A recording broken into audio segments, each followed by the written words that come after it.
The similarities between the Jeet Kune and Philly shell are incredible.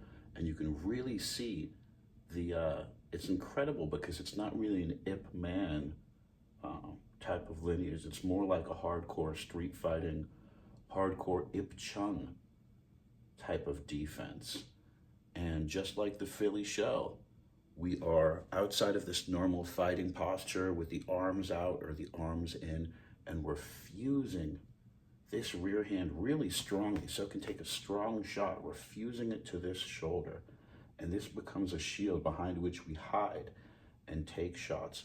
The front hand can be in a number of different places. I mean, it's really traditionally not held high like a regular boxing stance. It's held kind of mid-level and low to enable this kind of what they call these non-telegraphic shots,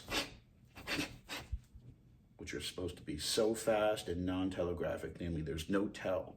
You don't see the shoulder moving, you don't see the head moving, you can't really predict that the shot is coming. And a lot of this comes from just the science of Wing Chun, the incredible hand fighting of Junfan Chinese boxing. So, what are the elements of Jeet Kune? I mean, after all, it's a philosophy. It's not even really a martial art per se, which is why Grandmaster Bruce Lee abandoned the idea of having forms and rigid techniques and specific set patterns that you do if somebody should do something. Instead, there was the idea that whatever is effective, you abandon what is useless and adopt what is useful, which is a brilliant ideology, because that way Grandmaster Bruce Lee knew that he was opening the door for innovations that would come beyond his actual, realization of the art. So let's look at ways in which Junfan Chinese boxing and Jeet Kune Do, as it were, is different than traditional boxing. Well, traditional boxing, of course, is a sport. You're in a ring. You have a certain amount of time in which you can get a certain decision or get points against an opponent. The idea of Junfan Chinese boxing is the opponent could have a weapon. He's literally trying to end your life. So the idea is to end the fight, is to be as dirty as possible, to use eye gouges, chops, tears, anything you can in order to successfully end the fight. And that's why, in boxing, of course, they say the most important punch is the jab.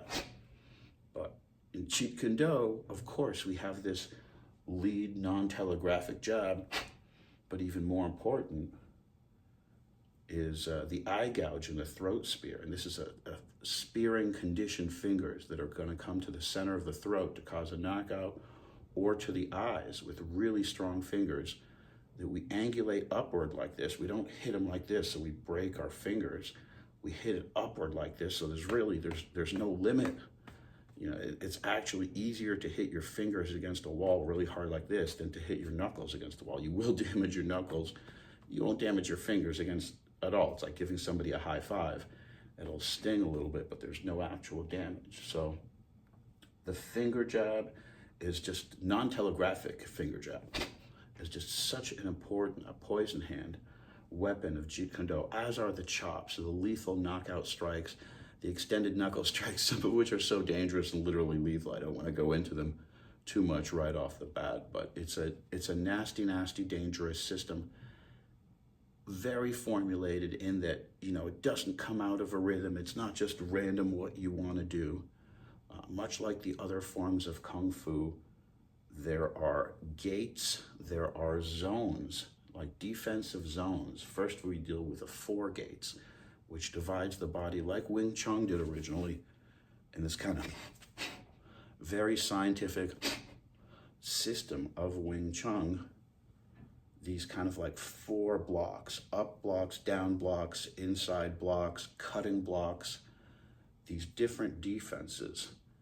And what Grandmaster Bruce Lee did, which was so brilliant, is incorporate the science of Wing Chun, which is so powerful and so geometric, into this unarmed modern fighting stance.